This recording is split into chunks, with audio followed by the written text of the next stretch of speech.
How to manage subs on Twitch. Hello guys, in this video I'm gonna show you how to manage subs on Twitch. First then go to Twitch and now click this one here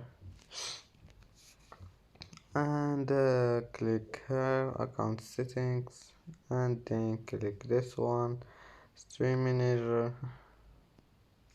and then all you need to do it's just need to find this one subs, and if you don't want it just click here to turn it off, and if you want to turn it on again just click on it, and as you see subs has been turned off